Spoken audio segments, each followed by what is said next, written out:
नमस्कार, बहुत स्वागत है आप सभी का आप सभी के पसंदीदा कार्यक्रम मसला में। और मैं हूं आपके साथ ज्योति आर्या। लोकसभा चुनाव के दौरान हरियाणा में 50-50 के मुकाबले के बाद अब विधानसभा के चुनाव के लिए पार्टियों ने कमर कस ली है। इधर प्रदेश में लोकसभा की 5 सीटें जीतने से उत्साहित कांग्रेस ने राज्य में 70 से अधिक विधानसभा सीटें जीतने का लक्ष्य रख लिया है। तो उधर बीजेपी का कहना है कि वो हरियाणा विधानसभा में भी इस बार जीत की हैट्रिक लगाएगी। वहीं इस साल जो है पिछले बार के चुनाव 2019 के लोकसभा चुनाव के मुकाबले इस बार कांग्रेस के मतों में करीब 20% की बढ़ोतरी हुई थी और इस बार के चुनाव में कांग्रेस ने 46 विधानसभा सीटों पर बढ़त भी हासिल की थी।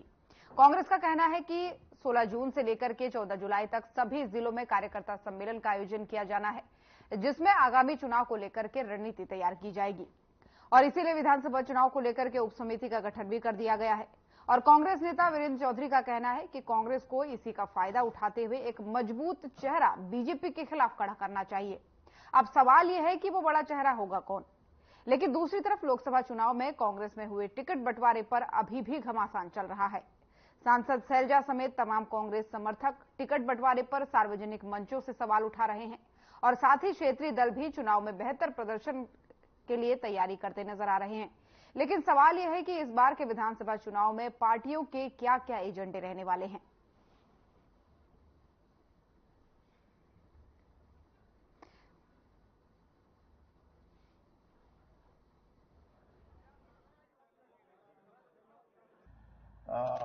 जो भाजपा की सरकार है वो अपना बहुमत खो चुकी है और इसका लाभ उठाना चाहिए, क्योंकि बहुत से विधायक, चाहे वो निर्दलीय हैं चाहे दूसरे छोटे दलों से हैं, वो आज भाजपा का समर्थन नहीं कर रहे। तो मैं ये समझता हूं कि विपक्ष को मिलके अपना एक प्रत्याशी खड़ा करना चाहिए भाजपा के प्रत्याशी के मुकाबले में। और हो सकता है कि भाजपा में भी बहुत से ऐसे विधायक हैं जो भाजपा की जो आर्थिक नीति लगा लो या हरियाणा के संदर्भ में जो एक किसानों के प्रति भाजपा का जो रवैया रहा है, युवाओं के प्रति जो रवैया रहा है, जिसमें 1.5-2 लाख नौकरियां अब भी खाली पड़ी हैं, और अनेक ऐसे विषय हैं जिनको अगर हम एक मिलके प्रत्याशी खड़ा करें तो भाजपा की हार का मतलब ये होगा कि हरियाणा में जो कुछ भी उनके पास बचा हुआ है वो भी खोएंगे। और ये जरूरी भी है, क्योंकि हरियाणा के परिप्रेक्ष्य में भाजपा की 10 साल की जो नीतियां हैं वो किसी न किसी आकलन में अगर देखा जाए तो आम जनसाधारण ने उनका कभी समर्थन नहीं किया। बात ये है कि भाजपा हमेशा नेगेटिव पॉलिटिक्स करती है, तो नेगेटिव नकारात्मक सोच रखकर आप लोगों की सेवा नहीं कर सकते। कांग्रेस ने हमेशा सकारात्मक बात की है, लोगों की भलाई की बात की है और हम दूसरों पर छींटाकशी करके राजनीति नहीं करते हैं। हमने अब हरियाणा में भी कांग्रेस की सरकार बनानी है। चंद महीनों में हरियाणा में भी बदलाव आएगा, ये लोगों की पुकार है। हमारी सरकार बनेगी, नशा मुक्ति हमारी प्राथमिकता होगी, सख्ती बढ़ती जाएगी। जैसा मैं पहले भी कहती थी, कोई कितनी बड़ी मछली हो, हम सबको पकड़कर और सख्ती से बरतेंगे ताकि हमारे युवा, हमारी पीढ़ी ऐसे खराब ना हो। की डिमांड है कि आप रतिया से चुनाव लड़ें, इसके ऊपर क्या कहना चाहोगे? ये तो लोगों का प्यार है, आगे हाईकमांड का जो भी फैसला होगा वो हम मानेंगे।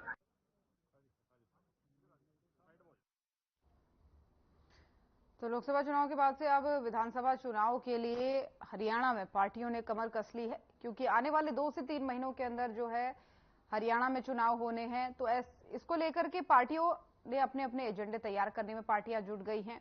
उधर कांग्रेस 70 पार का इस बार लक्ष्य रख रही है। कांग्रेस का कहना है, कांग्रेस के प्रदेश अध्यक्ष ने कहा कि 70 पार सीटें इस बार कांग्रेस जीतने वाली है।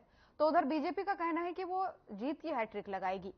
अब ऐसे में देखने वाली बात होगी, लेकिन उससे पहले तैयारियां क्या है, क्या बैठकों का दौर है, क्या क्या एजेंडे हैं और किस तरीके से प्लानिंग के हिसाब से तैयारियां पार्टियां कर रही हैं विधानसभा चुनाव के लिए, ये देखने वाली बात है। लेकिन लगातार जो है अपडेट क्योंकि हम आपको दे ही रहे हैं, तो ऐसे में अब पार्टियों के अलग अलग बयान सामने आ रहे हैं, लेकिन कांग्रेस को लेकर के एक बात और सामने आ रही है कि टिकट बंटवारे को लेकर के जो लोकसभा में टिकट बंटवारा हुआ था प्रत्याशियों में, उसको लेकर के अभी भी कहीं ना कहीं नाराजगी पार्टी के अंदर ही चल रही है, क्योंकि कई खुले मंचों से सांसद कुमारी सैलजा खुद ये कहती हुई नजर आई, क्योंकि उन्होंने इस बीच फतेहाबाद में एक प्रेस कॉन्फ्रेंस की थी और वहां पर समर्थकों ने काफी हंगामा भी किया था और खुद कुमारी सैलजा ने यह कहा था कि अगर उस समय में जो टिकटों का बंटवारा है वो सोच समझ के किया जाता तो अभी परिणाम और बेहतर हो सकते थे।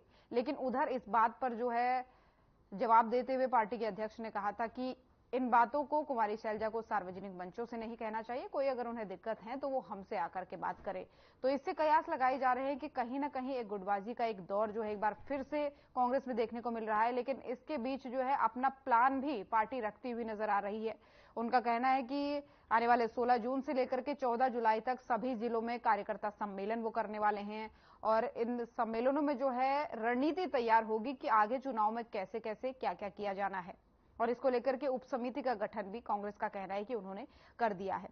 और ऐसा ही कांग्रेस के नेता है वीरेंद्र चौधरी, उन्होंने भी कहा है कि अभी लोकसभा परिणामों को देखते हुए एक मौका कांग्रेस पार्टी के पास है, एक मजबूत चेहरा उतारना चाहिए बीजेपी के खिलाफ। अब इसमें अलग अलग तरीके के बयान लोगों के सामने आ रहे हैं, पक्ष विपक्ष का इस पर अलग अलग कहना है और इस बड़े चेहरे की बात जो उन्होंने की है, मजबूत चेहरे की जो बात की है, उसमें कई तरह के बयान सामने आ रहे हैं। लेकिन उधर क्षेत्रीय दल भी अपनी तैयारियों में जुटे हैं, क्योंकि लोकसभा चुनाव में क्षेत्रीय दलों का बहुत अच्छा प्रदर्शन भले ही नहीं था, लेकिन क्योंकि विधानसभा चुनाव नजदीक है, ऐसे में जो क्षेत्रीय पार्टियां हैं वो भी अपनी तैयारी अब जोरों शोरों से कर रही हैं और हर विधानसभा वार जो है बैठकें हो रही हैं और ऐसे में देखना ये होगा कि वो किन मुद्दों पर इस बार विधानसभा में उतरने वाले हैं और किस तरीके से अपनी रणनीति तैयार कर रहे हैं, क्या क्या एजेंडे वो रखने वाले हैं। तो ये भी देखने वाली बात होगी। इन्हीं सब मुद्दों पर आज चर्चा करने वाले हैं और चर्चा के लिए मेहमानों का पैनल हमारे साथ जुड़ेगा, लेकिन उससे पहले ये तस्वीरें देखिए। ये तस्वीरें हैं मनोहर लाल कैबिनेट मंत्री जो बन गए हैं अब, उनके पहले करनाल दौरे की, जहां पर कार्यकर्ता उनका भव्य स्वागत करते हुए नजर आए थे। तो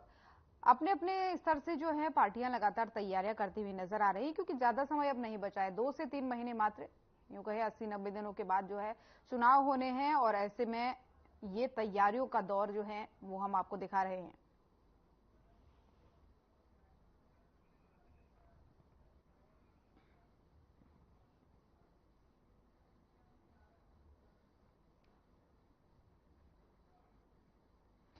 तो इन्हीं सब तमाम मुद्दों पर हम चर्चा करने वाले हैं और चर्चा के लिए मेहमान हमारे साथ जुड़ गए हैं। सबसे पहले परिचय उनका आपसे करवा देती हूँ। राजवीर रोहिला जी प्रवक्ता बीजेपी हमारे साथ जुड़ चुके हैं। कमल हारना जी प्रवक्ता कांग्रेस हमारे साथ जुड़ चुकी हैं। साथ ही कृष्ण कुटेल जी प्रवक्ता इनेलो हमारे साथ जुड़ चुके हैं। आप सभी मेहमानों का बहुत बहुत स्वागत है। पहला सवाल राजवीर जी आप ही से ले लेती हूँ, क्या मेरी आवाज आप तक पहुंच पा रही है?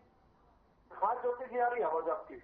महत्वपूर्ण सवाल है क्योंकि कम ही दिन है, अब 3 महीने का लगभग वक्त है, ऐसे में तैयारियां आपकी क्या है? क्योंकि कांग्रेस इस बार 70 पार का लक्ष्य रख रही है। पिछली बार आपने 75 पार रखा था तो आपकी 40 की तकरीबन सीटें आई थी। इस बार कांग्रेस 70 पार का लक्ष्य रख रही है और कह रहे हैं कि बहुत मजबूती से उतरने वाले हैं। तो ऐसे में आपके एजेंडे क्या हैं? आप कितना लक्ष्य रख रहे हैं? ज्योति जी नमस्ते, सभी प्रवक्ताओं को मेरा नमस्ते और आपके जो दर्शकों को भी मेरी राम राम।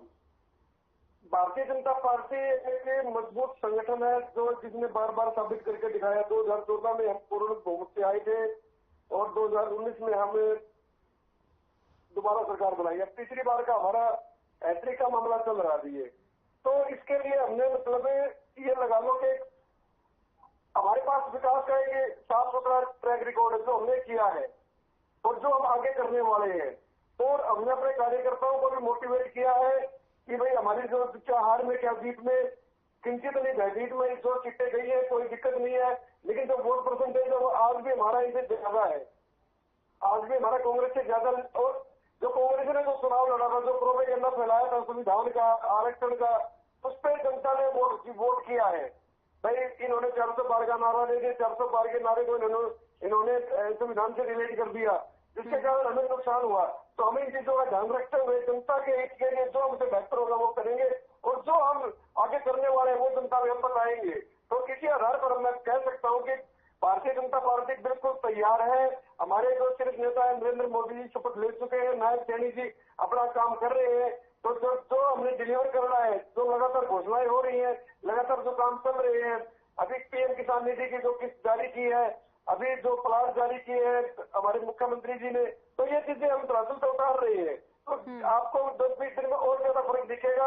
और कांग्रेस तो कहीं भी नहीं है आज, क्योंकि कांग्रेस के जो राहुल गांधी सिंह ने जो इल्जाम लगाए थे या जो आरोप लगाए थे, शहजाद जी ने जो बोला है, और आज किरण चौधरी जी ने जो बोला है कि भाई राहुल गांधी सिंह अपने गिरेबान में जाके देखे चारों विधानसभा हार के आ रहा है, तो कहीं ना कहीं ये दर्शाता है कि कांग्रेस में जो गुटबाजी है वो अभी और भी बढ़ेगी। कांग्रेस में जो गुटबाजी है वो और भी बढ़ने वाली। आप देखते जाना, इन्होंने जो काम कर रखा है, इन्होंने जो लोगों को भटका रखा है, एक हल्के में 15-15, 20-20 जो कैंडिडेट खड़े कर रखे हैं इन लोगों ने, इनकी भीड़ नजर आती है ना, वो 15-15, 20-20 कैंडिडेट होते हैं। तो जब वो टिकट तो एक को मिलनी है, बाकी 14 क्या करेंगे? 14 इनको हराने का काम करेंगे। तो कांग्रेस अपने दबाव में अपने आप ही नीचे चली जाएगी। कोई घबराने वाली बात नहीं भारतीय जनता पार्टी के लिए। वो कह रहे हैं कि आने वाले समय में एक मजबूत चेहरा हम खड़ा करेंगे। जो लोकसभा चुनाव में हमारा प्रदर्शन रहा है उसके आधार पर हम बीजेपी के खिलाफ एक मजबूत चेहरा खड़ा करने वाले हैं। ज्योति जी, अभी लोकसभा का चुनाव संपन्न हुआ है, इसमें जो हरियाणा के सीएलपी लीडर है भूपेंद्र सिंह हुड्डा जी, जो कांग्रेस के अध्यक्ष हैं उदय भान जी, आप एक बार कराएंगे या दिवेंद्र भाई साहब है जो, इनका पूरी बाइक देखना, पूरी इलेक्शन कैंपेन देखना इनका। इन लोगों ने राष्ट्रीय मुद्दे पर कोई बात नहीं की। इन्होंने राहुल गांधी का एक बार भी नाम नहीं लिया। इन्होंने स्थानीय मुद्दों पर चुनाव लड़ा, भाई मेरे को जितवा तो अगली बार चंडीगढ़ में सरकार बना लेंगे। तो ये पूरा हरियाणा जानता है इन्होंने क्या लड़ाई लड़ी है। ये सिर्फ परिवारवाद को आगे बढ़ाने की लड़ाई लड़ रहे हैं कांग्रेस वाले जो अध्यक्ष है या जो भूपेंद्र सिंह हुड्डा जी हैं। तो बाकी क्या करेंगे? बाकी कोई टोके थोड़ा में बैठेंगे? तो वो भी तो राजनीति में किसी को आगे बढ़ने का अधिकार है, वो कांग्रेस का कार्यकर्ता है, वो बीजेपी का। लेकिन जो कांग्रेस की जो आज हालत है, एक हल्के 15-15 कैंडिडेट इन लोगों ने खड़े कर दिए। सीटों का क्या लक्ष्य रख रहे हैं इस बार सीटों का कितना लक्ष्य रख रहे हैं? सुनिए, तो हरियाणा में जो प्रकरण हुआ है अभी चुनाव के बाद जो कान छोड़े गए हैं तो वो सबने देखा उस चीज को। शहजाद जी का जो धक्का मुक्की की जो करने की कोशिश हुई थी, एक जो धड़ा था परमवीर सिंह वाला, वो बाहर रह गया था, ठीक है ना। तो ये तो इनमें अभी तो शुरुआत हुई, आप आगे देखते जाना। कमल हांडा जी, मेरी आवाज आप तक पहुंच पा रही है? जी, आपकी आवाज बहुत क्लियर है। हांडा जी, 70 पार का लक्ष्य आप इस बार रख रहे हैं, ऐसे में बीजेपी कह रही है कि हम फिर से हैट्रिक लगाएंगे, तो आपके एजेंडे क्या है? किन एजेंडों पर इस बार लगता है कि आप 70 पार कर जाएंगे? जी ज्योति जी, आपका नमस्कार, प्रवक्ताओं का नमस्कार, आपका चैनल देखने वालों को भी मेरा सादर नमस्कार और सत श्री अकाल और अस्सलाम वालेकुम भी। छा जाती है चुप्पी अगर गुनाह अपने हों, छा जाती है चुप्पी अगर गुनाह अपने हो, बात दूजे की हो या ना हो, शोर बहुत करते हैं ये बीजेपी वाले।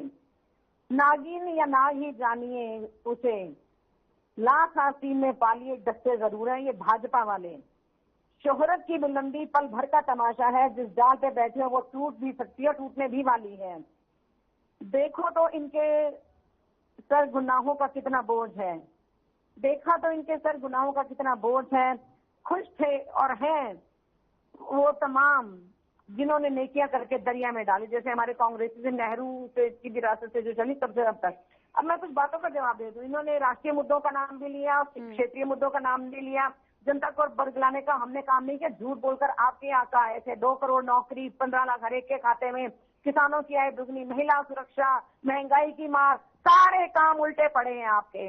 और सबसे बड़ी बात जो आपके लोगों ने बोला नहीं था क्या, 4 लोगों ने नाम भी बता दूं, लल्लू सिंह, अरुण गोविल, आपका ज्योति मिर्धा और एक हेगड़े जी, 4 लोगों ने बोला था। प्रधानमंत्री ने तो कहीं नहीं उनको टोका कि भाई हाँ जी ये गलत कह रहे हैं, हम संविधान नहीं बदलेंगे।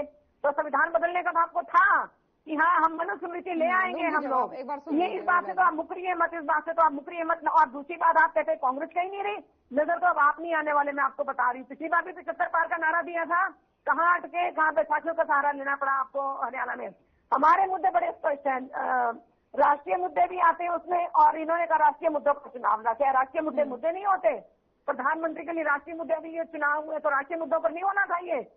थोड़ी कॉमन सेंस की बात कीजिए, इतना भी दिमाग घर छोड़ के मत आया करें रोहिंगा जी कि भाई आप कुछ क्या बोल रहे हैं आपको पता ही ना चले। क्योंकि आपका व्हाट्सएप विश्वविद्यालय से सिलेबस आ जाता है जिसके ऊपर यौन उत्पीड़न के बहुत बड़े आरोप लग रहे हैं अमित मालवीय पर, जिसकी जहां से आप सिलेबस लेते हैं। ठीक है, अब आप सुनिए, नारे 400 पार के, 30 लाख करोड़ लोगों का, आप 30 लाख करोड़ का नुकसान हुआ आपके 400 पार के झूठे नारों से, और एग्जिट पोल से 5 करोड़ लोगों ने नुकसान उठाया। किसने करा? आपने बरगलाया, आपने, हमने नहीं। आप ही ने बताया ना। और जितना अत्याचार जितना बड़ा है आपके टाइम पे जनता पर, आपने तो हिंदू भी आतंकी पैदा कर दिया। आपने कभी नहीं सुने थे कि किसी बुरी तरह पीट रहे हैं, कोई आदिवासियों पर पेशाब कर रहे हैं, या कोई किसी को सोए हुए को मुंह पर पेशाब करके जगा रहा है। ये आप ही के राज में सब हो रहा है। ठीक है, 9.5 साल बाद अब आप कहते हैं जी आप ये कर रहे हैं, 50,000 पद भी नहीं कर रहे हैं, प्रॉपर्टी आईडी भी अब ठीक करेंगे। ज्योति जी 5-10 सेकंड रुकिए, मेरे को बात पूरी खत्म करने दीजिए। अब पोर्टल भी अब ठीक करेंगे, अब ये प्रॉपर्टी आईडीज भी करेंगे। अब ये भी कह रहे हैं, बड़ी नई बात, मैं सुन के बड़ी हैरान हो रही थी कि अगर 100 गज का प्लॉट है तो 50 गज के टुकड़ों में बेचते हैं। यानी कि आप यहाँ पर भी बेईमानी कर रहे हैं। यानी कि आप 2 जगह से रजिस्ट्री के पैसे लेना चाहते हैं। कितना खोट और कितना आपके मन में पाप है, ये भगवान जानता है या हम लोग जानते हैं, जो आपको समझते हैं बहुत अच्छी तरह। दूसरी बात, अब आपको क्या कहा जाए? वैसे हर बात में मोदी की गारंटी होती थी, मोदी सरकार। अब बीजेपी है या NDA, Nitish Naidu dependent alliance, उसका जवाब दीजिएगा। आपकी गुटबाजी नहीं, मैडम मेरे को इनको गुटबाजी और परिवारवाद का जवाब देने दीजिए। इनकी गुटबाजी, अनिल विज भाजपा, अरविंद शर्मा भाजपा, और नायक सैनी भाजपा, खट्टर जी भाजपा, और इनके राविंद्र जी भाजपा। अनिल विज ने तो यहाँ तक कह दिया था कि मेरे को तो अपने घर में बेगाना कर दी इन्होंने, मेरे को मेरी औकात तो बता दी इन्होंने। झंडे और इनके पोस्टर सब उखाड़ के फेंक डाले। परिवारवाद की बात करते हैं आप। जैसा कौन है? कुलदीप बिश्नोई के साथ आपने जिसके साथ गठजोड़ किया, ठगबंधन किया, और दुष्यंत चौटाला कौन था? क्या वो परिवारवाद का हिस्सा नहीं थे? बंतो कटारिया कौन है? परिवारवाद नहीं है? सबसे बड़ा वो बना के रख दिया। ये तो आरोप का जवाब आरोप से देना हुआ ना।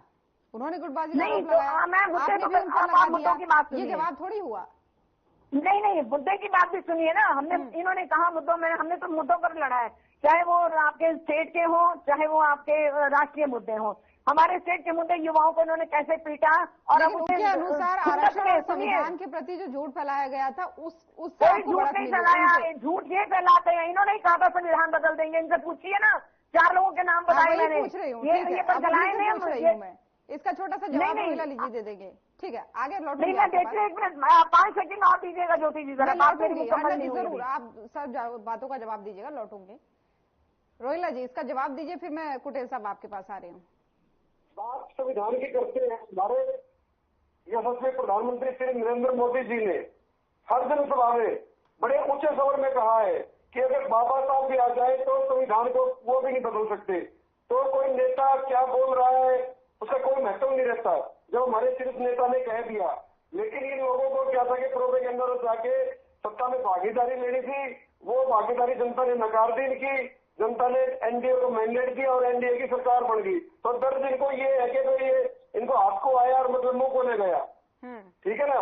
रही बात परिवारवाद की, वो बात पहले हो चुकी है, उसका कोई महत्व नहीं करना है, क्योंकि सबको पता है कांग्रेस में क्या क्या चल रहा है अभी। लेकिन मैं एक बात कहना चाहूंगा, भारतीय जनता पार्टी बिल्कुल तीसरी बार सरकार बनाएगी और डंके की चोट में बनाएगी। और आप भी यही है, उस दिन तो आप भी कह रहे थे आपकी सरकार नहीं बनेगी, आज आपसे मौका मिला बात करने का। तो अगर आज हमारी सरकार है तो मुझे लगता है आपने स्वीकार कर लेना चाहिए। अगर बीजेपी कहीं ना कहीं आज मतलब मान लीजिए सुपर आपसे, ठीक है ना अन्ना जी। तो लेकिन मैं एक बात कहना चाहूंगा कि भारतीय जनता पार्टी ने लगातार काम किया है और लगातार हम जनता की सेवा में हाजिर रही है। और हमारा जो आज मुख्यमंत्री जी लगातार अपने कार्य में व्यस्त है, लगातार वो जो 2 फाइलें निपटा रहे हैं, टेंडर्स हो रहे हैं, विकास कार्य चल रही है, और जो हमने सरकार में किया वो जनता के सामने है। ठीक है, वो जनता ही डिसाइड करेगी। इसके लिए थोड़ा सा 2-3 महीने का समय और है। कुटेल साहब भी हमारे साथ बने हुए हैं। कुटेल साहब देखिए, क्योंकि कम ही समय है, जैसा कि मैं लगातार कह रही हूँ, ऐसे में गुटबाजी एक ऐसा विषय है जिस पर एक दूसरे को घेरती हुई बीजेपी और कांग्रेस दिख रही है। लेकिन लोकसभा चुनाव को अगर हम दरकिनार कर दें, एक तरफ कर दें, तो इस बार विधानसभा चुनाव में आपकी तैयारी के आपके मेन एजेंडे बताइएगा, क्योंकि यहाँ के प्रदर्शन के हिसाब से वहां आंकना सही नहीं रहेगा, लेकिन आपको तैयारी तो बेहतर करनी पड़ेगी, तभी जाकर के कुछ हो पाएगा। देखिए ज्योति जी, लोकसभा का चुनाव जो है कि वो अलग होता है और विधानसभा का अलग होता है। और विधानसभा जो चुनाव अभी 3 महीने के बाद होने वाला है, उसके लिए इंडियन नेशनल लोकदल की जीत वो पूरी जारी है। और अभी 1-2 दिन के बाद जो है कि चौधरी अभय सिंह चौटाला और रामपाल माजरा प्रदेश अध्यक्ष जो है कि जिलावार जो है कि वो बैठकें करेंगे और कार्यकर्ताओं से जो है कि वो रूबरू होंगे और कार्यकर्ताओं से रूबरू होकर के जो कि विधानसभा की प्रत्येक जो लिस्ट जो तैयार करनी है, किस कार्यकर्ता को हमने आगे लेकर के आना, कौन मजबूत है, क्या है, कौन अच्छी लड़ाई लड़ सकता है।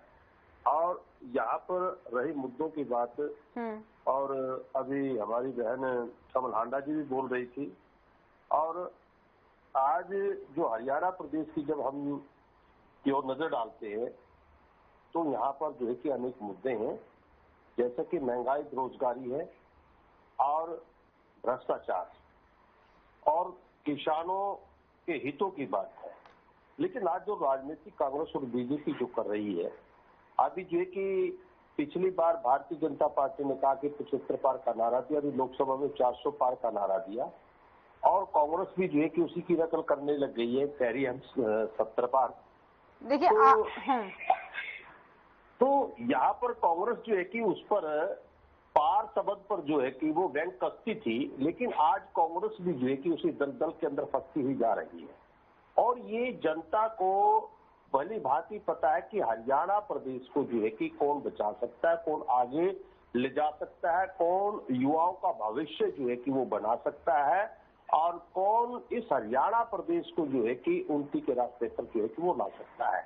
क्योंकि आपने देखा है कि चाहे भारतीय जनता पार्टी, चाहे वो कांग्रेस हो, इन्होंने सदा स्वार्थ की राजनीति की है, और इंडियन नेशनल लोकदल ने जनता के हित में जो है कि राजनीतिक कार्य करने का काम किया। जैसे कि आज इस हरियाणा प्रदेश की जो सरकार अल्पवक्त की सरकार है, मुद्दे हमारे पास अनेक हैं।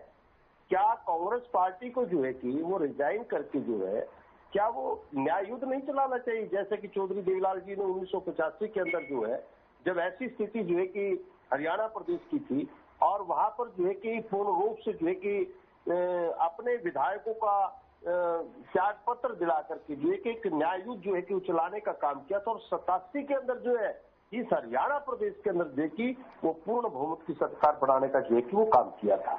तो आज इंडियन नेशनल लोकदल जो है कि बड़ी मजबूती के साथ जो है कि वो जनता से रूबरू हो रही है, और जनता के बीच के अंदर जो है कि जा रही है, और जनता के ऊपर जो भारतीय जनता पार्टी ने जो कुठाराघात किया, युवाओं को पीटने का काम किया, आंगनबाड़ी वर्करों को पीटने का काम किया, सरपंचों को पीटने का काम किया, और अगर छात्रों ने कोई आंदोलन किया तो उनको भी पीटने का काम किया, और बड़े भ्रष्टाचार के मामले जो है कि नित्य प्रतिदिन जो है कि वो देखने को मिली है। कहीं पर जीएसटी घोटाला है, कहीं पर जो है कि फर्जी आईडी घोटाला है, कहीं पर नगर निगम घोटाला है, धान घोटाला है, और खाद्यापूर्ति विभाग के अंदर तो फर्जी राशन कार्ड बनाकर। पर कुटेल साहब, एक चीज मैं छोटी सी आपको यहाँ पर याद दिला देना चाहूंगी।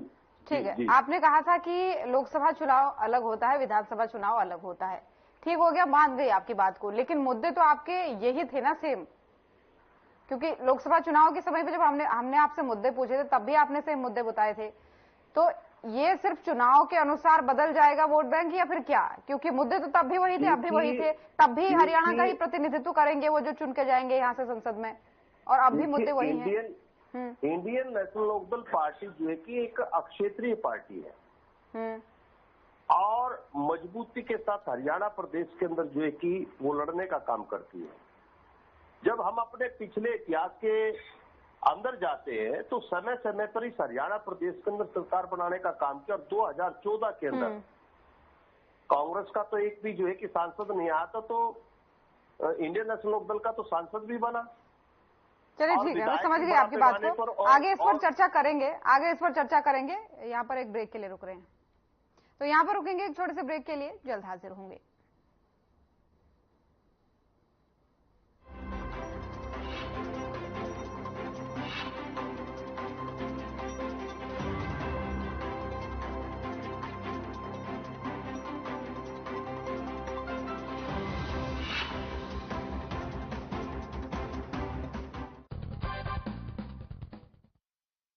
नमस्कार दोस्तों, अभी हाल ही में उत्तर प्रदेश के मेरठ में 400 गरीब हिंदुओं को पैसे और खाने का लालच देकर ईसाई बना दिया गया।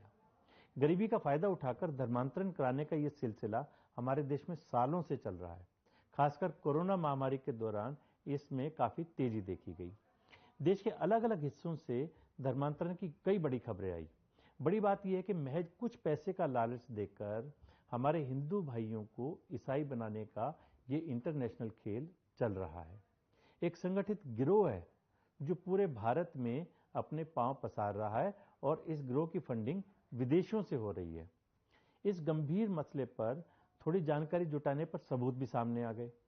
असम के तेजपुर से जर्मनी से चर्च के पादरी को भेजे गए प्रशंसा पत्र से पता चला कि कोरोना महामारी के बीच लाखों रुपए जर्मनी से भारत भेजे गए, जिसका इस्तेमाल सिर्फ हिंदुओं को ईसाई बनाने में किया गया। दोस्तों, ये विदेशी ताकतें जो धर्मांतरण के बल पर हमें कमजोर कर रही हैं, इनसे सतर्क रहने की आवश्यकता है।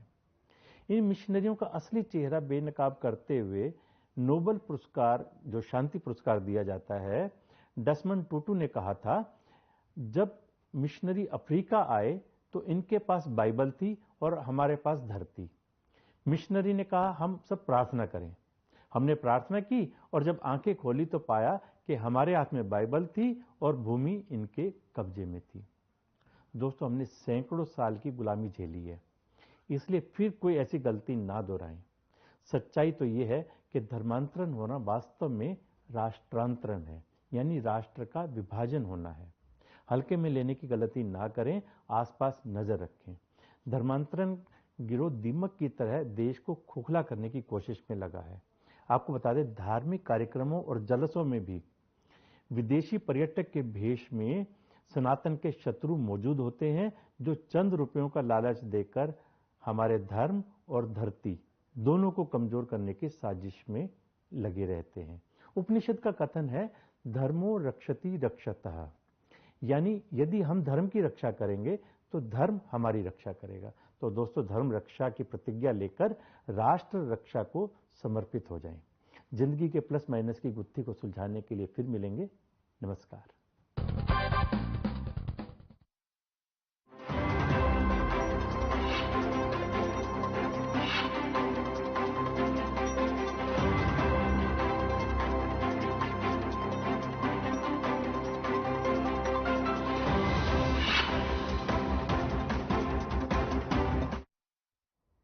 और ब्रेक के बाद एक बार फिर से स्वागत है आप सभी का। चलिए चर्चा में आगे बढ़ेंगे क्योंकि मेहमान हमारे साथ लगातार बने हुए हैं। हांडा जी, मेरी आवाज पहुंच पा रही है?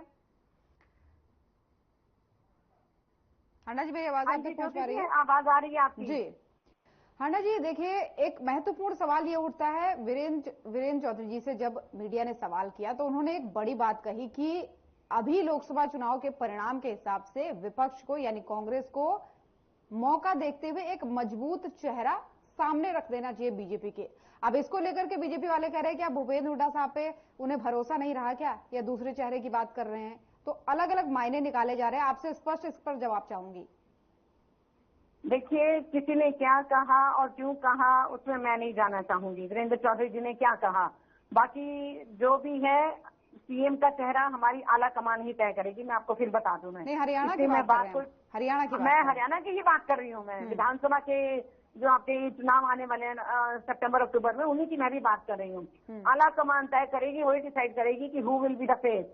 ठीक है जी, नंबर 1। दूसरी बात ये कि ये इतनी बातें कर रहे थे रोहिल्ला जी की हमने मतलब जनता को उन्हें बरगलाया संविधान, तो वो तो आप बदलने की ताक में थे ही थे। वैसे भी देश को लूट कर खा गए। आप कहते हैं हमने बनाया क्या, पर जो हमने बनाया था वो तो सारा आपने बेचा। रेलवे बेच दी है आपने, भेल बेच दी, और आपने एयरपोर्ट बेच दिए, आपने पोर्ट बेच दिए, और नशा के व्यापार हरियाणा में कितना बढ़ा दिया, उसको भी हम वो भी हमारी प्राथमिकता होगी। बहन शैलजा ने बोला कि वो हमारी प्राथमिकता होगी नशा दूर करना, जो आपके राज्य में बहुत फैल गया। ठीक है, और युवाओं को आपने पीटा तो उन्होंने जवाब दिया, और आपने उसमें से अपनी खुंदक क्या निकाली, एमडीयू कॉलेज की आपने 4-5 गुना फीस बढ़ा दी। नई नई चीजें लेकर आ रहे हैं आपके वो जो नए नए मुख्यमंत्री हैं नायब सैनी जी, जिन्होंने ना एमएलए बनकर कुछ किया ना एमपी बनकर किया। ठीक है, क्या लेके आ रहे जी, हाँ प्रॉपर्टी आईडी में खामियां थी, उनको अब हम ठीक करेंगे, और अब हम प्लॉटों की रजिस्ट्री भी आसान करेंगे। यानी कि मान रहे हैं कि हाँ गलतियां हुई हैं इनसे, लेकिन अब पछताए हो तो क्या जब चिड़िया चुग गई खेत। पहली बात। और मैं कुटेल साहब को कुछ जवाब देना चाहूंगी। बाकी हमारे मुद्दे तो हैं ही हैं सारे। रोजगार का मुद्दा है, 2 लाख पद खाली पड़े, वो हम भरेंगे। ये 50,000 पद अभी परसों ही आए हैं चुनावों के मद्देनजर, वो भी नए सैनिक, वो भी पता नहीं धरातल पर उतरेंगे, कच्ची होंगी पक्की होंगी नौकरी, इसकी कोई गारंटी नहीं है। और निकालेंगे भी जॉब से, नहीं निकालेंगे, क्योंकि ये हवा हवाई बातें बहुत करती है भाजपा। झूठ पर झूठ, झूठ पर झूठ। इनको जरा सी इनके चेहरे पर शिकन नहीं आती, इनको जरा सी शर्म नहीं आती झूठ बोलते हुए, लेकिन जनता इनको समझ चुकी है ये कितने झूठे हैं। दूसरी बात, मैं पटेल साहब को कुछ जवाब देना चाहती हूँ। कहते हैं कि जो कि है ना कि कांग्रेस और भाजपा राजनीति करें, तो आप क्या कर रहे हैं? आप राजनीति नहीं कर रहे हैं। पहली बात, 10 कदम तो आप ही भर रहे थे कुटेल जी, क्या हुआ उसका? और बीजेपी को हरियाणा में लाने वाले, उसके साथ प्रेम करने वाले, बीजेपी के साथ आरएसएस का भी बीज चौधरी देवीलाल जी ने यहाँ बोया। भाजपा के साथ आपने सरकार बनाई। जब कोई राज्यसभा का सांसद भेजना होता है तो आप हमेशा भाजपा का साथ देते हैं। इसलिए आप कांग्रेस पर उंगली उठाने से पहले अपने ऊपर देखिए कि आप किसके साथ हैं। अब तो क्रिटिसाइज कर रहे हैं आप, वो तो हम भी कर रहे हैं कि वो तो सारा देश कर रहा है, क्या दुनिया कर रही है क्रिटिसाइज मोदी सरकार को, जो इन्होंने काम किए। और जर्मनी की ये बात करते हैं कि जर्मनी, अभी जो धर्मांतरण की बात चल रही थी, तो प्रज्वल रमन्ना को जर्मनी क्यों भेजा इन्होंने? फिर धर्मांतरण की बात, मतलब कैसी बातें चलने लगी हैं चैनल्स पर। I am really surprise and shocked. मैंने कहीं नहीं देखा इधर नॉर्थ इंडिया में कि कहीं धर्मांतरण हो रहा हो। दूसरा, एक चीज और बताना चाहूंगी मैं आपके चैनल के माध्यम से, इनको शायद पता नहीं है कि अनट्रेन्ड लोगों को इन्होंने वन विभाग में भेज दिया, जहां पर आग लग गई थी, 4 लोग मारे गए, और हम मुआवजा कितना दे रहे हैं? सिर्फ 1000। क्या शर्म की बात है? लाखों करोड़ों आप एक आदमी की जेब में भर रहे हो, जो मर रहा है, जल रहा है, उसकी कोई परवाह नहीं है, कोई इंसानियत नहीं रह गई है इनके अंदर। बात करते हैं कि कांग्रेस कुछ नहीं आ रही, आपके अंदर कुछ दम नहीं है, झूठ है, झूठ है। आप सब लूट के खा रहे हैं हमारे टैक्सेस को। गैस महंगी कर दी आपने, पेट्रोल, डीजल, रोटी, खाना भी आपने मुहाल कर दिया। गैस की उज्ज्वला योजना की बात करते हैं, आयुष्मान की बातें करते हैं, सब झूठ की बातें हैं। 7.5 लाख लोगों के नंबर 1 नाम आपकी आयुष्मान योजना में, फिर 1.5 लाख लोगों के नंबर 1 नाम, फिर 1 लाख लोगों के नंबर 1 ही नंबर। तो और वैसे भी प्राइवेट और गवर्नमेंट हॉस्पिटल में जाओ, आयुष्मान कार्ड इज यूज है, कोई एक्सेप्ट नहीं करता, लेकिन आपके अपने लोगों को फायदा जरूर पहुंचा रहा है। आप एक तो चोरी करते हैं, ऊपर से सीना चोरी करते हैं। कांग्रेस पर उंगली उठाने से पहले 10 बार सोचिएगा। सारे राष्ट्र का निर्माण कांग्रेस ने किया, नेहरू जी से लेकर राहुल गांधी जी तक। है आप में आपका कोई इसमें कोई ऐसा नेता हो जो नेहरू जी की परछाई को छू भी सके? बिल्कुल नहीं। तो उनकी उस समय सोच थी, पढ़े लिखे थे ना एक्चुअली में, ठीक है, पढ़े लिखे थे वो एक्चुअली, और वो देखते थे दूसरे देशों को कि वो डेवलप कर सकते, तो हम क्यों नहीं कर सकते? लेकिन आपने जो हमारा हरियाणा प्रदेश तरक्की की राह पर था, आपने उसको नीचे ढकेल दिया। बेरोजगारी में किसानों के साथ आपने कितना अन्याय किया। 754 किसानों की हत्यारी आपकी सरकार, अभी भी किसान धरने पर बैठा है। युवाओं को आपने पीटा, पहलवान बेटियों को न्याय नहीं दिया। परिवार परेशानी पत्र आपने परमानेंट परेशानी पत्र बना दिया। आपने पोर्टल खूब खेला आपने, तो गरीब किसानों को कुछ नहीं मिला। सब कुछ आप लोग खा गए, आपकी जेबों में गया रोहिल्ला जी, सब कुछ आप खा गए मिलजुल कर। ठीक है रोहिल्ला जी, मुझे लगता है सवाल दोहराने की जरूरत नहीं है, लेकिन यहाँ पर एक चीज जरूर दोहराऊंगी। जो उदयभान जी ने कहा, उन्होंने कहा कि संगठन पर बार बार बीजेपी सवाल उठाती है, लेकिन इस बार हमारे जो है कार्यकर्ताओं ने उनके पन्ना प्रमुखों के पन्ने फाड़कर रख दिए। इस तरीके का कोई बयान उन्होंने दिया है। आनंद जी मतलब फ्रस्ट्रेटेड हो जाती है जल्दी जी, ठीक है ना। इन्होंने मतलब बोला भाई महंगाई की दर कम है। आज ही रिपोर्ट आई है, खुदरा दर कम है 2009 से 2014 तक थी, ठीक है ना। नोट की बात, CLU गैंग हरियाणा में किसका सक्रिय था? भूपेंद्र सिंह हुड्डा उसका सरगना था। जिस लोगों को आपने जो जमीनें लुटी है सज्जर में, जो आपने वाड्रा को दी है जमीन, ठीक है ना, तो जो आप नोट खसोट जो की थी वो आप लोगों ने की थी। रही प्रॉपर्टी आईडी और फैमिली आईडी की बात, आपके नेता भूपेंद्र सिंह हुड्डा ने खुद कहा है कि ये ठीक है फैमिली आईडी, इसमें त्रुटियां है तो ठीक करनी चाहिए, हम आएंगे तो ठीक करेंगे। न कि पहले वो आपके नेता बोलते थे हम इनको पोर्टल को बंद करेंगे, जबकि पोर्टल ने जनता को राहत दी। उनका समझ में आया भाई आप गलत पंगा ना लो, तो उन्होंने बयान दिया कि हम इसमें सुधार कर सकते हैं। तो वही सुधार चल रहा है अभी भी। जो फैमिली आईडी है या प्रॉपर्टी आईडी उनको सरल बनाया जा रहा है और लाखों लोगों को इसका लाभ मिला है। इसी फैमिली आईडी से 14 लाख लोगों को राशन कार्ड बढ़ाया है, जो आपके राज्य में तरफते थे। 2.5 लाख पेंशनें बढ़ी है, जिनको 10-20 घर से लेकर आप लोगों ने दलाल खड़े कर दिए थे हर गाँव में, ठीक है ना। आप लोगों की दलाली का धंधा बंद करके हरियाणा की मनोहर लाल सरकार और नायब सैनी सरकार ने हरिजन का ताला लगा दिया, क्योंकि भाई आपके दलाल अब दिक्कत हो रही है उन लोगों को। तो कहते सत्ता आए और कहते वो तुम्हारा दोबारा काम चालू हो, दोबारा काम बिल्कुल चालू नहीं होगा। ठीक है ना। आपके जो नेता भिवानी महेंद्रगढ़ से लड़े थे, 12,000 करोड़ रुपए का आरोप बंद ऊपर, और वो सबसे बड़ा सीएलयू सरगना था आपका। नशा मुक्ति को लेकर के भी बात उठाई जा रही है। शैलजा जी जो है अलग अलग मंचों से कह रहे हैं कि नशा मुक्ति पर हमारा फोकस रहेगा। नहीं, शैलजा जी एक इंडिपेंडेंट नेता, वो इनको कुछ नहीं समझते, उनको पता है नहीं, इनकी औकात कुछ नहीं है, तो ये इधर उधर के लोग हैं, ठीक है ना। तो शैलजा जी हो या किरण चौधरी जी ने जो आज कहा है कि अपने गिरफ्तार में जाके, तो बहुत बड़ी बात है।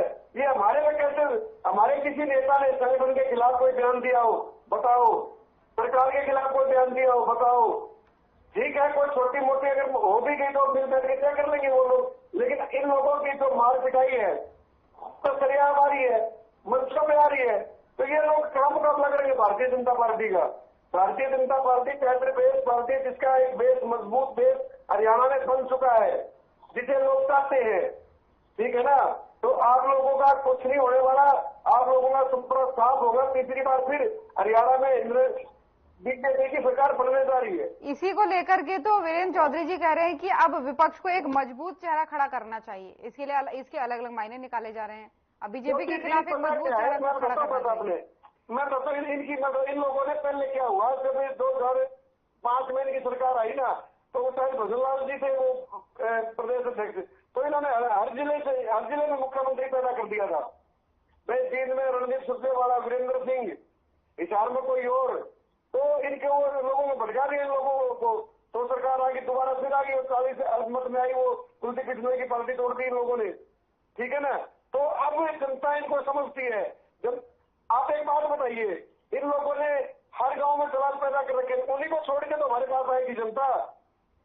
और मुख्यमंत्री ने हमारे ने मनोहर लाल जी ने सीधे काम किए जनता के, किसी का छोटा ही नहीं, कुछ भी पोर्टल बना दिए भाई, जाओ अपना रजिस्टर कराओ, काम कराओ अपने। इसी पर तो वो कह रहे हैं विपक्ष, इसी पर तो बार बार वो कहता है कि पोर्टल खेलते हैं आप, उसके खामियां नहीं देखते, उसकी खामियां नहीं सुधारते। पोर्टल से लाभ भी बहुत हो रहे हैं ना जी, ठीक है। इक्का दुक्का कोई समस्या रहती है वो हो जाएंगी ठीक धीरे धीरे, लेकिन दलालों से तो मुक्ति मिल गई भाई। तहसील में जावा थे, तहसीलदार वहां बाहर बैठे लोग वो पैसे लेते थे, अब ऑनलाइन सब कुछ होता है।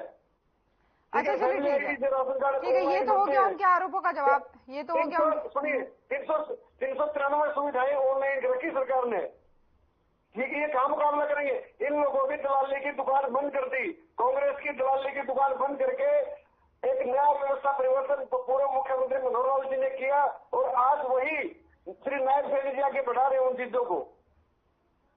चलिए ठीक है, ये सब ठीक है, लेकिन एक बात तो सच है ना यहाँ पर कि वोट प्रतिशत लोकसभा चुनाव में कुछ घटा है हरियाणा के अंदर, तो इसको मजबूत करने के लिए क्या है एजेंडा? इसको मजबूत करने के लिए आपकी आवाज नहीं आ रही मेरे तक, इसको मजबूत करने के लिए क्या स्पेशल प्लान है? मंथन कर रहे हैं उसके लिए, सुनाई नहीं दिया रोहिला जी, क्या कहा? मैंने जो वोट प्रतिशत बताया ना, जो हमारा वोट शिफ्ट हुआ है ना, वो प्रोपेगेंडा फैलाया गया भाई, इन्होंने संविधान बदल देंगे, ये लोग आरक्षण खा जाएंगे, जबकि भारतीय जनता पार्टी की मनोहर लाल की सरकार ने हरियाणा में पंचायती राज में, नगर परिषद में, नगर पालिकाओं में बैकवर्ड ए को, ओबीसी को, अब मैं बैकवर्ड ए से आता हूं, मैं हमारे को 8% का आरक्षण दिया उन्होंने, जबकि हमारे को हमारा को नंबर भी नहीं दिया करते ये लोग, क्योंकि इन लोगों की दादागिरी चलती थी।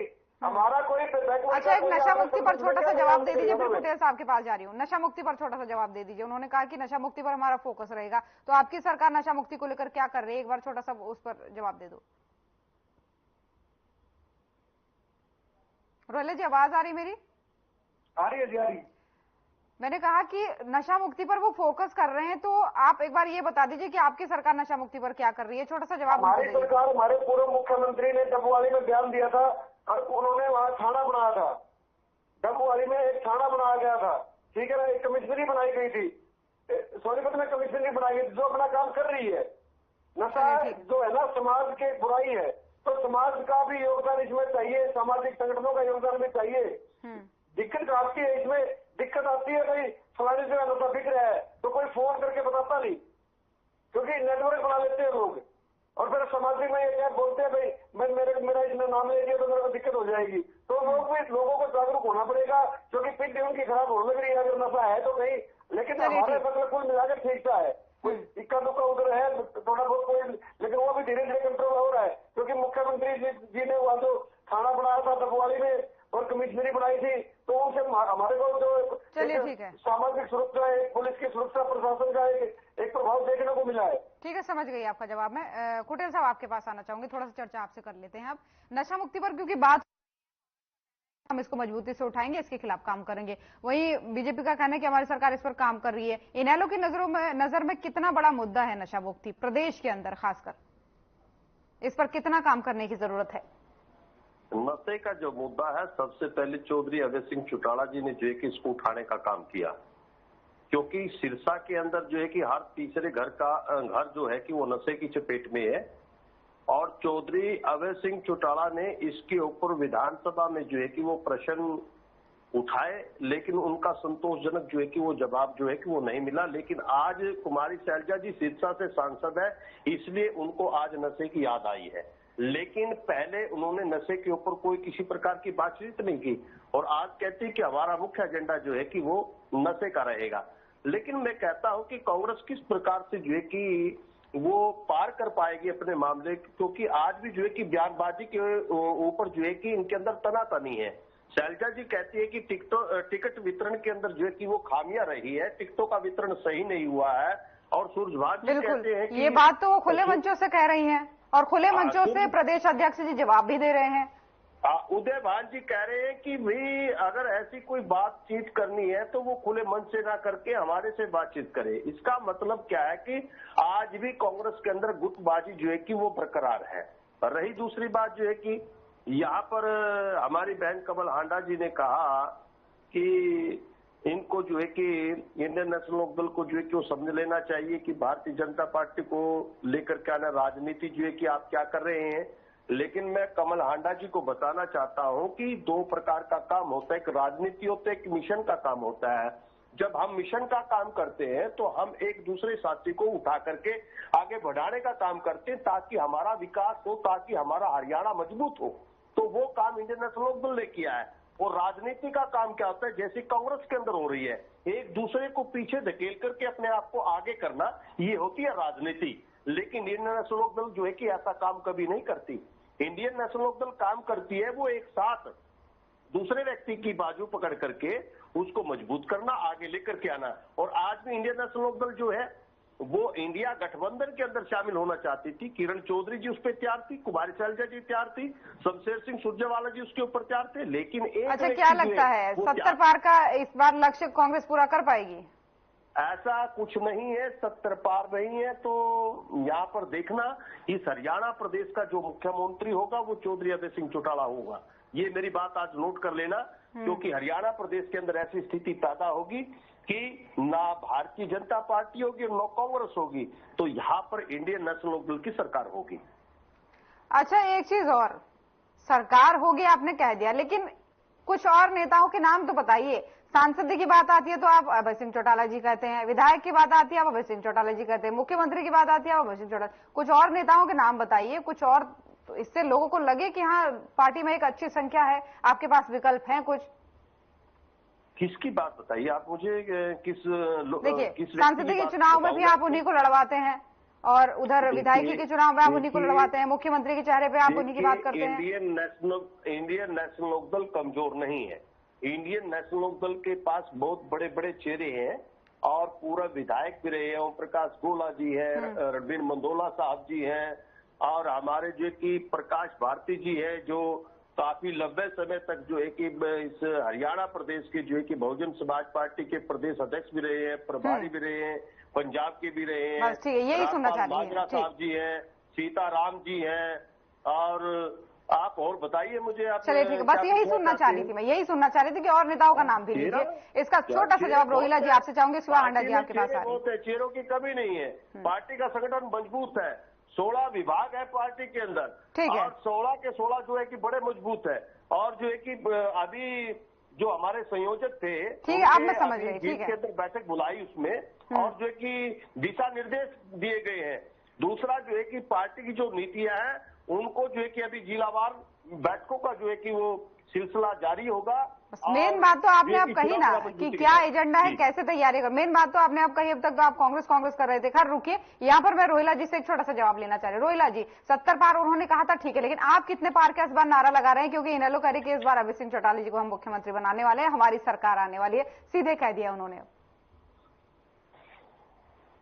आवाज नहीं पहुंच पा रही है आपकी।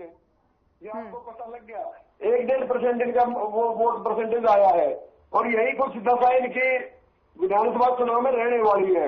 क्योंकि लास्ट में ये बात देखेंगे, मैं कोई आ जाए दूसरे से तो उसको टिकट दे दे। लेकिन भारतीय जनता पार्टी अपनी तैयारियां पूरी की हुई है, और भारतीय जनता पार्टी पूर्ण बहुमत की सरकार बनाएगी। बिल्कुल हरियाणा में तीसरी बार जो ये पार्टियां थी ना, ये पार्टियां अभी आपकी आवाज नहीं आ रही है, आपको रुकना होगा थोड़ा। ये पार्टियां समाप्त हो ली थी, तो इन पार्टियों का कोई वजूद बचा नहीं है। आज सिर्फ हरियाणा में पक्ष और विपक्ष में सिर्फ बीजेपी और कांग्रेस है। तो भारतीय जनता पार्टी का जो वोट बैंक है जो कम हुआ है, वो आप धीरे धीरे अब रिकवर हो जाएगा हमारा। क्योंकि मतलब आप मान रहे हैं कि अब कांग्रेस है, अब आप मान रहे हैं कांग्रेस है, तो लक्ष्य बताइए, लक्ष्य बताइए। होना चाहिए लोकतंत्र में, विपक्ष लोकतंत्र में होना चाहिए। मैंने कभी डिनाई नहीं किया इस चीज को। अन्ना जी बीच में कुछ लेना नहीं थे आप। ठीक है, आप लक्ष्य बताइए ना। उन्होंने 70 पार का लक्ष्य रखा, इस बार लक्ष्य बताइए कितना रखा? वो 70 पार के मतलब 150 पार भी कर लेंगे, उनका क्या कोई मतलब थोड़ा है। जब उनके अपना घर में ही ठीक नहीं है तो वो जनता में क्या विजन पेश करेंगे अपना? तो आप, मैं ज्योति जी, मैं बताना चाहता हूँ, इन लोगों ने जो चुनाव लड़ा था वो भ्रमित करने के लिए लड़ा था, और वो चीज जनता है भ्रम फैला थोड़ा बहुत, और हम उस भ्रम को दूर करेंगे। और जो लोक कल्याणकारी जो नीतियां श्री नरेंद्र मोदी जी ने और हमारे नायब सैनी जी ने, मनोहर लाल जी ने शुरू की हैं, उनको हम आगे बढ़ाएंगे और बढ़ा के जनता में बताएंगे कि हमने आपके लिए ये किया है। तो जनता अपना आप रिवार्ड देगी हमें, ठीक है ना? कहीं ना कहीं अभी सीटों का लक्ष्य नहीं बताएंगे, सीटों का लक्ष्य नहीं बताएंगे इस बार, सीटों का लक्ष्य नहीं बताएंगे कितना रखा है? नहीं, सीटों का लक्ष्य हमारे मंशा होगा, उसको बता देंगे आपको। बिल्कुल, हम आपके मंच करते रहेंगे। ठीक है। हांडा जी, दोनों के सवालों का जवाब। हांडा जी, कांग्रेस नहीं रहेगी तो इनको बता दूं मैं कि हमारी हस्ती मिटा सके किसी के बाप में दम नहीं, हमसे है जमाना, जमाने से हम नहीं, पहली बात। दूसरी बात ये, इनके जो कहते हैं हमने बहकाया बरगलाया, तो मैं इनको बता दूं कि किसान, युवा, मुस्लिम लीग, मंदिर मस्जिद पर आपने करा, आपने तो भगवान राम को भी पीछे छोड़ दिया, टाटा बाय बाय कर दिया, और अयोध्या वासियों को गालियां दे रहे हैं आपके ट्रोल आर्मी, 2 टकिया ट्रोल आर्मी, और आप जैसे चाटुकार भी उनको गालियां दे रहे हैं वहां से, क्योंकि सिर्फ 6000 वोट मिले। राम जी ने कहा मुझे बेच रहे हो, तुम यहाँ से भागो। अरे वाराणसी में भी अगर हमारी प्रियंका गांधी जी को हम लड़ाते ना, वो प्रधानमंत्री को भी हटा देती। 1.5 लाख के मार्जिन से तो जीते हैं आपके यहाँ का, 4 लाख के मार्जिन से हमारे राहुल जी जीते हैं। और सुनिए आप, मैं बताना चाहूंगी मैं इनको कि हम घर पर नहीं बैठे, हम भी काम कर रहे हैं कुटेल जी। और दूसरी बात ये कि मजबूती से क्या नहीं लड़े थे हम, आप तो लड़े थे ना मजबूती से, आप ही कह रहे थे 10 के 10 मिलेंगी हमें सीटें। और मैं एक बात कहना चाहूंगी, 5 लाख लोगों की पेंशन इन्होंने बंद कर दी। अब ये बोल रहे हैं, राजवीर रोहिला जी बोल रहे हैं 193 सुविधाएं हैं, वो कौन सी है जरा गिनाए? पहले कहते थे हमने 1000 काम करे हुए हैं, 1000 से 193 पे आ गए, तो 1000 कहते मैं गिनाऊंगा तो टाइम लग जाएगा, 193 में से 10 ही गिना दो, कुछ नहीं किया आप लोगों ने, साइलेंट रह के वोट दिया उन्होंने आपके खिलाफ। और सुनिए, और मेरे नेता का नाम इज्जत से लिया कीजिए, समझे आप? मैंने कभी जी के बिना बात नहीं की है। आप भूपेंद्र सिंह हुड्डा, ये क्या होता है? नेता प्रतिपक्ष 2 बार के मुख्यमंत्री रह चुके हैं, वो तमीज से बात कीजिए। वैसे आपको आ नहीं सकती क्योंकि भाजपा ही है आप लोग, इसलिए ना तो आपको तमीज से आप बात कर सकते हैं, ना ही आप सच बोल सकते हैं। झूठ पर झूठ ही बोलते चले जाएंगे, जनता को बहुत झूठ बोला आपने। और सुनो, पिछले साल चुप रहो, पीछे मत बोलो, ज्योति जी इनको चुप कराइए। 26 जून 2023 को सिर्फ एक दिन मिला था अम्बाला में मनोहर लाल जी को और अनिल विज जी को ड्रग्स जलाने के लिए, दिखाने के लिए कि हमने 100 करोड़ की ड्रग्स जलाई हैं। लेकिन आई कहां से? वो सोर्स क्या था? वो तो इनकी पुलिस क्या कर रही थी? वो भी मौज मस्ती में थी क्या? कोई काम नहीं कर रही थी कि कौन से सोर्स है उनको पकड़ो? कोई काम नहीं किया इन्होंने, चाहे वो नशा, युवा, तभी तो रोज तो 50 किसान आत्महत्या कर रहे हैं। कहां से आप किसान के हितैषी? 754 किसानों की हत्यारी आपकी सरकार, पहलवान बेटियों को रौंदा गया, खेल कोच को न्याय नहीं मिला, और परमानेंट परेशानी पत्र आपने बनाया। प्रॉपर्टी आईडी में कितनी खामियां निकली कि 5वीं क्लास का पढ़ता हुआ बच्चा 5 लाख रुपए कमा रहा है। अरे आपने कहा कोर्ट थोड़ी बहुत कमियां है, अरे तो ऐसा काम ही क्यों लाओ जिसको आप परफेक्टली ना कर सको?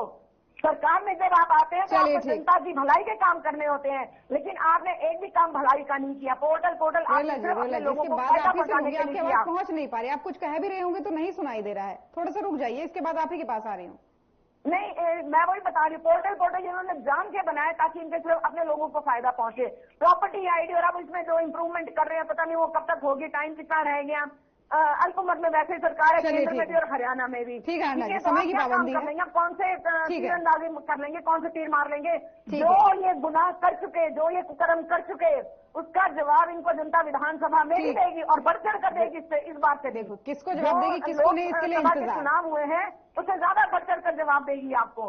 किसको और जवाब एक देगी, चीज और किसको बताना जवाब चाहती नहीं हूँ, देगी, ये जो आने कि वाले 5 समय में सेकंड, पता चलेगा। बस 5 रुकिए, सेकंड नहीं, और जो समय कि की 5 पाबंदी, सेकंड। समय की पाबंदी हांडा जी। और 5 कुछ सेकंड कह रहे रोहिला जी, आप आपकी आवाज मुझ तक नहीं 2000 पहुंच पा मेगावाट रही थी। की इनको अतिरिक्त बिजली खर्च। रोहिला जी कुछ कह रहे थे, आप आपकी आवाज नहीं पहुंच पा रही थी, मैं इसीलिए आपको रोक रही थी। अब बोलिए। ज्योति जी, मैं ये कह रहा हूँ, मेरा मतलब बिल्कुल नम्र निवेदन है, जब भी प्रोपेगेंडा फैलाने की कोई भी कोशिश करे उसको टोकिए आप। भारतीय जनता पार्टी के किस नेता ने क्या बोला है अयोध्या के लिए? हमने हार स्वीकार की है, ठीक है ना? तो ये अब कौन क्या लिख रहा है आपका मतलब छोड़ो ना हमारे से। भारतीय जनता पार्टी का एक ऑथेंटिक कार्यकर्ता के नाते मैं कह रहा हूँ, भारतीय जनता पार्टी के किसी भी कार्यकर्ता ने ऐसा कोई शब्द नहीं बोला जिससे किसी की भावनाएं आहत हो। रही बात किसानों की, तो मिर्चपुर में जो कांड हुआ था, वहां से सैकड़ों लोगों ने घर छोड़ा है। वो उनके बारे में पता लिया आपने किसने कहा गए वो लोग? वो भारतीय जनता पार्टी की मनोहर लाल सरकार ने उनको बचाया। आपके पास इन पर इस बात का जवाब नहीं होगा। ऐसे में बहुत से गिरवा सकता हूँ। रिवासा कांड पूछ लेना, आपके नेताओं के राज में हुआ था, ठीक है ना? चलिए, ठीक है। सभी से मेरी भी अपील रहेगी कि जब भी बोले तो भाषा की थोड़ा सा मर्यादा रखी, किसी का अपमान करके कुछ नहीं मिलता है। यहाँ पर अपनी अपनी बात रखे, अपनी पार्टियों के एजेंडे रखे तो बहुत अच्छा होगा। फिलहाल बहुत बहुत धन्यवाद आप सभी मेहमानों का हमारे साथ जुड़ने के लिए। तो लोकसभा चुनाव के बाद से अब विधानसभा चुनाव की तैयारियों में सभी पार्टियां लग चुकी हैं, अपनी अपनी बैठकें और अपनी अपनी तैयारियों में एक तरीके से एजेंडा तैयार करने में जुट चुकी हैं। तो फिलहाल आज के मसले में इतना ही। नमस्कार।